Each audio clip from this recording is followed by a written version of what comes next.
Hello, আসসালামু আলাইকুম। সবাই কেমন আছেন?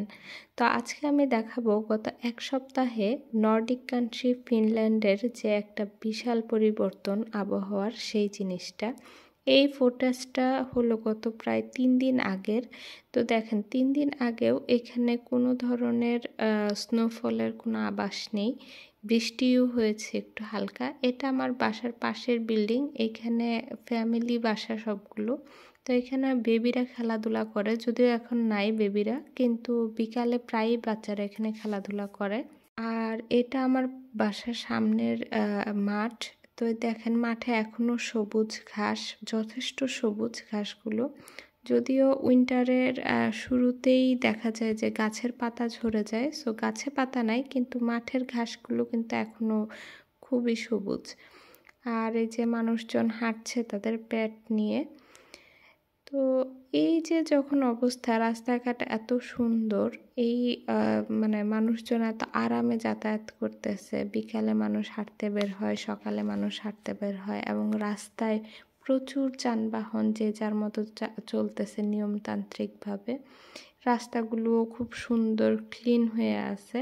সেই পরিস্থিতি বা সেই সিনারিটা হঠাৎ করেই যখন চেঞ্জ হয়ে যায়, মানে এটা আমরা যারা এশিয়ান কান্ট্রি থেকে এসেছি তাদের জন্য এই মানে এত দ্রুত পরিবর্তনটা আসলে একটু মেনে নেওয়া কষ্টকর। কারণ এই পরিবর্তনে যে শুধু রাস্তাঘাটের পরিবর্তন হয় তা না, আবহাওয়ার এই পরিবর্তনটা আমাদের জন্য অনেক একটা বড় ধাক্কা।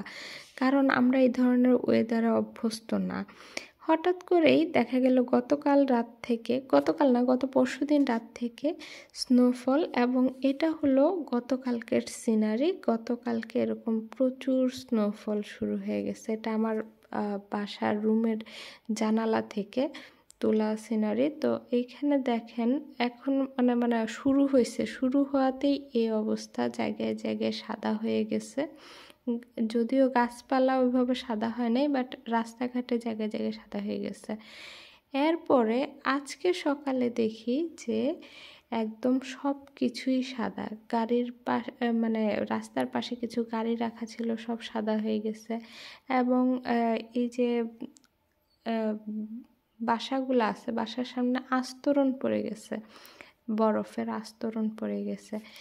আজকে বিকালে আমি যখন বের হয়েছি, যে দেখি পরিস্থিতি কেমন, যেহেতু আমাকে কাজে যেতে হবে, গিয়ে দেখি ভয়াবহ অবস্থা। -3-4 ডিগ্রি সেন্টিগ্রেড। বাইরে এত টেম্পারেচার লো যে আপনি গেলেই ফ্রিজ হয়ে যাবেন। গাছ টাছ বরফে ঢেকে গেছে।